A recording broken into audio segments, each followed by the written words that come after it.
ನನಗೆ ಅರ್ಥ ಆಗ್ತಿಲ್ಲ. ಫಾದರ್ ಅನ್ನೋ ರೋಲ್ ಹೆಂಗಿದೆ, ಇವತ್ತು ನಡೀತಿರೋ ಘಟನಾವಳಿಗಳು ಹೆಂಗಿದೆ, ಘಟನಾವಳಿ ಬೇಡ ಇಲ್ಲಿ ಕೇಳಲಿ, ಬಟ್ ಪ್ರಶ್ನೆನೇ ಸರಿ ಇಲ್ಲ.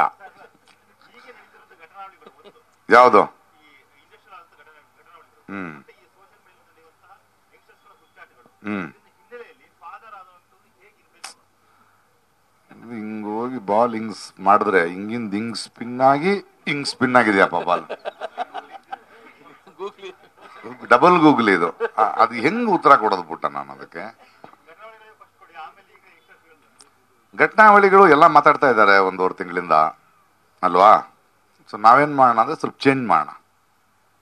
ನೀವು ದರ್ಶನ್ ಬಗ್ಗೆ ಮಾತಾಡ್ಬೇಕು, ಸೂರಜ್ ರೇವಣ್ಣನ ಬಗ್ಗೆ ಮಾತಾಡ್ಬೇಕು, ಪ್ರಜ್ವಲ್ ರೇವಣ್ಣನ ಬಗ್ಗೆ ಮಾತಾಡ್ಬೇಕು, ಯಡಿಯೂರಪ್ಪನವ್ರ ಬಗ್ಗೆ ಮಾತಾಡ್ಬೇಕು ಅಲ್ವಾ? ಇದು 1.5 ತಿಂಗಳಿಂದ ಎಲ್ಲಾನು ಇದನ್ನೇ ಮಾತಾಡ್ತಿರೋದ್ರಿಂದ ನಾನು ನೀವು ಕೂತ್ಕೊಂಡು ನೀಟ್ ಎಕ್ಸಾಮ್ ಬಗ್ಗೆ ಮಾತಾಡೋಣ. ಅಂಗನವಾಡಿ ಕಾರ್ಯಕರ್ತೆಯರಿಗೆ ಸಂಬಳ ಜಾಸ್ತಿ ಆಗ್ತಿಲ್ಲ, ಅದ್ರ ಬಗ್ಗೆ ಮಾತಾಡೋಣ.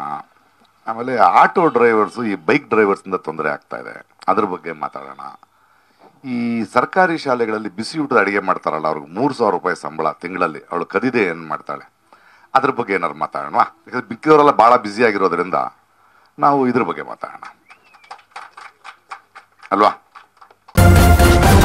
ನ್ಯೂಸ್ ಫಸ್ಟ್, ನಿರ್ಭೀತಿಯಿಂದ ನಿಮ್ಮ ಪರವಾಗಿ.